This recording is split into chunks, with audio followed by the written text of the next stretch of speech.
Sa mapagpalang araw sa ating lahat mga kapatid, ako muli sa Adrian Bernales ng Batch Street, ang aking daily devotion. At ngayong araw ay pag-uusapan natin ay using your time wisely, o Zimri and Omri. Ang ating scripture mula sa 1 Kings chapter 16, verse 15 to 18. Sinasabi sa Bible verse natin ngayong araw, Zimri reigned in Tirza 7 days. Tayo mula sa 1 Kings chapter 16, verse 15. Sa 1 Kings chapter 16 mga kapatid, makikita natin dalawang leaders, si Zimri at si Omri. Pero ang pinaka-striking detail dito mga kapatid, si Zimri ay naghari lang ng 7 araw. Isipin natin mga kapatid, 7 days lang, isang linggo. At sa maikling panahon na yon ay nasayang pagkakataon niya. Sa halip na gamitin ang posisyon niya para sa tama, nauwi ito sa pagkatalo at pagkasira. Pagkatapos pumasok si Omri bilang hari at nagpatuloy ang leadership. Pero nakakalungkot dito mga kapatid ay hindi pa rin ito naging align sa Diyos.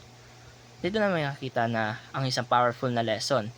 Hindi mahalaga kung gaano haba ang oras mo, kundi kung paano mo ito gagamitin. Lahat tayong mga tao mga kapatid ay merong 24 hours a day. Pero hindi lang lahat gagagamit ng tama. Minsan kasi iniisip natin na may oras pa naman tayo, kaya bukas na lang. O kaya pag-ready na ako. Pero ang totoo mga kapatid, limited lang ang time natin. Si Zimri, kahit may position, kahit may opportunity, hindi niya nagamit ang maayos ang maikling panahon na binigay sa kanya. Ganun din sa atin, hindi man tayo hari, pero may mga magkakataon tayo araw-araw sa pamilya, sa pag-aaral, sa work, sa relasyon natin sa Diyos.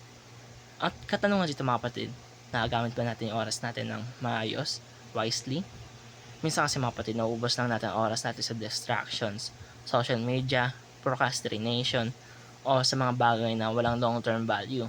At hindi natin namamalayan na lumilipas ang panahon nang wala tayong nararanasan na growth o experiences. Ang time isa sa pinakamahalagang regalo ng Diyos. At hindi ito basta pwedeng ibalik kapag nawala na. Pero hindi ibig sabihin na kailangan nating maging busy lagi, kundi maging intentional lamang.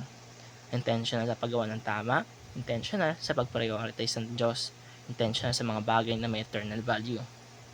Si Omri mga kapatid ay naging mas stable na leader kaysa kay Zimri, pero dahil hindi pa rin siya sumunod sa Diyos, hindi rin naging meaningful ang leadership niya sa paningin ng Diyos. Ibig sabihin nito mga kapatid, hindi lang basta productive ang kailangan, dapat purposeful o may goal sa buhay sa nakaka-align sa Panginoon. Sa uli mga kapatid, ang buhay ay hindi sinusukat sa dami ng taon, kundi sa impact ng bawat araw. Kaya mga kapatid, paano ba ginagamit ang oras natin ngayon? Mayroon ba tayong mga bagay na kumakain ng time natin pero walang value? Kaya mga kapatid, gamitin natin ang oras natin ng maayos o wisely. Mag-focus tayo sa mga bagay na may purpose at value, lalo sa relationship natin sa Diyos. Huwag natin pagpaliban ang dapat gawin ngayon at bumuhay ng intentional araw-araw. Kaya mga kapatid, maraming salamat sa panonood.